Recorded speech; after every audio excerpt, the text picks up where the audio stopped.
हम अपने लाइफ में बहुत कुछ चाहते हैं और हमारा मन जो सोच सकता है उसे हासिल भी कर सकता है, बशर्ते हम अपनी इच्छाओं पर पूर्ण रूप से विश्वास करें। अपने सभी लाइफ में दुखों को दूर करना चाहते हैं और अच्छा जीवन जीना चाहते हैं, परंतु हम दुखों से घिरते चले जाते हैं। इसका मुख्य कारण यह है कि हम नकारात्मक विचारों को, जो हमसे वो कार्य करवा रहा है, जो हमसे हमारे दुखों का कारण बन रहा है, चाहकर भी हम उससे दूर नहीं हो पा रहे हैं। आज मैं भगवान बुद्ध की एक ऐसा मंत्र बताने जा रहा हूँ जिससे हम सभी तरह के दुखों को दूर कर सकते हैं और जो हम चाहते हैं उसे हम पा सकते हैं, बशर्ते कि हम इस मंत्र को याद रखें, जिससे हमारे जीवन में जो भी हम चाहते हैं, जो हम करना चाहते हैं, जो हम पाना चाहते हैं, हम इसे पा सकते हैं। आज हम भगवान बुद्ध की इस कहानी के माध्यम से यह समझेंगे कि हम कैसे अपने जीवन में जो चाहते हैं वो खुद से पा सकें। फ्रेंड्स, अगर आप हमारे चैनल पर नए हैं तो वीडियो को सब्सक्राइब जरूर करें, साथ में शेयर करें और वीडियो पसंद आता है तो लाइक भी ज़रूर करें। एक गांव में एक व्यक्ति रहता था। वह बहुत ही दुखी और अपने जीवन में अकुशल था। उसने हर संभव प्रयास करके देख लिया था ताकि वह अपने दुखों से निजात पा सके, पर वह हमेशा असफल रहा। धीरे धीरे दुखी होने के साथ साथ वह बीमार भी रहने लग गया। इस कारण वह लोगों के कहने पर तांत्रिकों और बाबाओं से मिलने लगा। हर जगह से उसे निराशा ही मिली। वह जिन जिन बाबाओं और तांत्रिकों से मिलता, वो सभी उसे कुछ न कुछ धन और संपत्ति लेकर उसे कोई कार्य करने को कहते, परंतु उससे कोई लाभ नहीं मिलता, बल्कि साथ में उसके दुख दिन ब दिन बढ़ते ही जा रहे थे। साथ ही उसकी संपत्ति भी धीरे धीरे खत्म होने लगी और वह और ही निराश होने लग गया। उसके जीवन में दुखों का भंडार सा भर गया था। धीरे धीरे उसका स्वास्थ्य भी खराब होते जा रहा था और उसकी संपत्ति भी खत्म होते जा रही थी। इससे वह और अत्यधिक परेशान हो चुका था। तभी उसे एक व्यक्ति के द्वारा एक संत के बारे में जानकारी मिली, जो कि उसके गांव के वन में निवास कर रहे थे। वह सभी बाबाओं के जैसे उसके बारे में भी सोच रहा था, क्योंकि उसके पास अब कोई भी संपत्ति नहीं बची थी। उसे लगा कि सभी बाबाओं के जैसे ये भी दान दक्षिणा लेकर मुझे बदले में कुछ नहीं देंगे, पर वह अपने जीवन से इतना परेशान हो चुका था कि उसने अंतिम बार प्रयास करने के लिए उस बाबा से मिलना चाहा और वह वन की ओर चला गया। वन में जाते ही उसने पाया कि एक संत बड़े ही सहजता से अपने ध्यान मग्न होकर एक वृक्ष के नीचे बैठे हुए थे। ध्यान मग्न संत और कोई नहीं, महात्मा बुद्ध थे। महात्मा बुद्ध के नज़दीक पहुंचते ही उस व्यक्ति ने अपने दुखों को बताना शुरू कर दिया। महात्मा बुद्ध उसके चेहरे के भाव को देखकर पहले ही समझ गए थे कि यह व्यक्ति बहुत ही दुखी है, परंतु वह उसके मुख द्वारा ये सब जानना चाहते थे। व्यक्ति अपने दुखों को और परेशानियों को बताते हुए यह बताता है कि प्रभु, मैं बहुत ही दुखी हूँ। मैं अपने जीवन में बहुत कष्टों का सामना कर रहा हूँ। मुझे इससे निजात चाहिए। भगवान बुद्ध बोले, मैं तुम्हें इन दुखों से निजात दिला सकता हूँ, पर क्या मैं जो कहूँगा वो तुम कर पाओगे? व्यक्ति बोला कि प्रभु, आप जो बोलोगे मैं करने के लिए तैयार हूँ। बुद्ध ने बोला कि मैं जो बोलने जा रहा हूँ इसे ध्यान से सुनना। मैं एक ऐसा मंत्र देने जा रहा हूँ तुम्हें, जो तुम्हें बार बार दोहराना है। क्या तुम इसे कर पाओगे? वह व्यक्ति बड़े आश्चर्य से बोला, प्रभु, मैंने अभी तक जिन जिन बाबाओं से मिला है, सारे ने मुझे ऐसे ऐसे कार्य करने को बोला है जो कि मेरे लिए संभव नहीं था, फिर भी मैंने इसे किया है। एक छोटी सी मंत्र मैं क्यों नहीं कर पाऊँगा? तभी भगवान बुद्ध हंसते हुए बोले, पुत्र, ये कोई आसान मंत्र नहीं है जिसे तुम आसानी से कर सकते हो। ये बहुत ही कठिन कार्य है। ये छोटा सा मंत्र तुम्हें अपने मुख द्वारा ही नहीं बल्कि विचारों और मन द्वारा बोलना है, क्योंकि यह मन के अंदर से निकली हुई भावनाओं से ही तुम्हारे दुखों को दूर कर सकता है। क्या ये मंत्र तुम कर पाओगे, दोहरा पाओगे?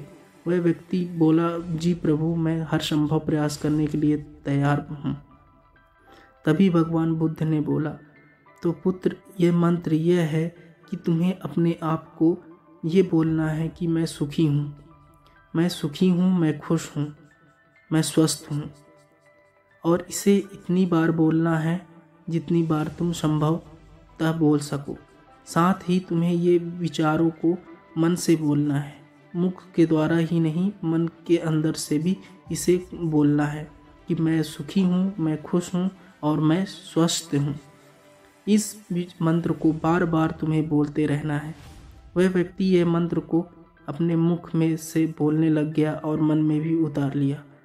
और उसके बाद वह वहाँ से जाने लग गया। तभी भगवान बुद्ध उसको बोलते हैं कि पुत्र, अपने मन में बंदर के ख्याल कभी मत लाना। तो वह आश्चर्य होकर बुद्ध की ओर देखता है और बोलता है, प्रभु, मैंने तो बंदर के ख्याल कभी लाया ही नहीं, और मैं बंदर के ख्याल क्यों लाऊंगा? और वहाँ से वह चला जाता है। रास्ते में जाते जाते वह उसी मंत्र को दोहराते जाता है कि मैं खुश हूँ, मैं सुखी हूँ, मैं स्वस्थ हूँ, मैं सुखी हूँ, मैं खुश हूँ और मैं स्वस्थ हूँ। यह मंत्र को वह दोहराते दोहराते जाता है और अचानक से उसके मन में बंदर के ख्याल आने लग जाते हैं। वह आश्चर्य होता है कि मैंने बंदर को ना ही देखा है, ना ही मैंने सोचा है, फिर भी बंदर के ख्याल आ रहे हैं। फिर वह अपने मंत्र को याद करके फिर से मैं सुखी हूँ, मैं सुखी हूँ, मैं स्वस्थ हूँ बोलने लग जाता है। धीरे धीरे करके वह फिर रास्ते पर पहुंचता है कि उसे फिर से बंदर के ख्याल आने लग जाते हैं। अब धीरे धीरे करके उस बंदर के ख्याल इतने मजबूत होते जाते हैं कि उसे बंदर के ख्याल ज़्यादा आने लग जाते हैं और वह परेशान होने लग जाता है। धीरे धीरे वह अपने घर पहुंचता है और घर में जब बैठता है तो उसके परिवार वालों से वह बात करता है, तब भी उसके विचारों से बंदर के ख्याल निकलते हैं। धीरे धीरे वह महात्मा बुद्ध के मंत्र को भूलने सा लग जाता है और परेशान होने लग जाता है कि मैं ये बंदर के ख्याल को कैसे अपने मन से निकालूं। 1 दिन, 2 दिन, 3 दिन कटने के बाद वह जब ये बंदर के ख्याल नहीं निकाल पाता, क्योंकि धीरे धीरे उसे बंदर दिखने भी लग जाते हैं, तो जब वह बंदर के ख्याल नहीं निकाल पाता है तब महात्मा बुद्ध के पास पुनः पहुंचता है।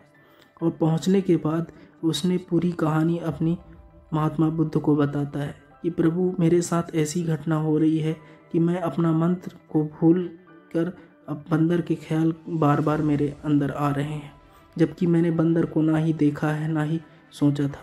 अब तो मुझे बंदर आसपास भी दिखने लग गए हैं। महात्मा बुद्ध हंसने लग जाते हैं और वह व्यक्ति बोलता है, प्रभु, अभी भी मुझे आपके पीछे बंदर दिख रहे हैं। तभी महात्मा बुद्ध हंसते हुए बोलते हैं कि पुत्र, बंदर तो पहले भी दिखते थे तुम्हें रास्ते में और मेरे पीछे भी, पर तुम दुखी होने के साथ साथ इतना परेशान थे कि तुम्हारा मन उसे देख नहीं पाता था।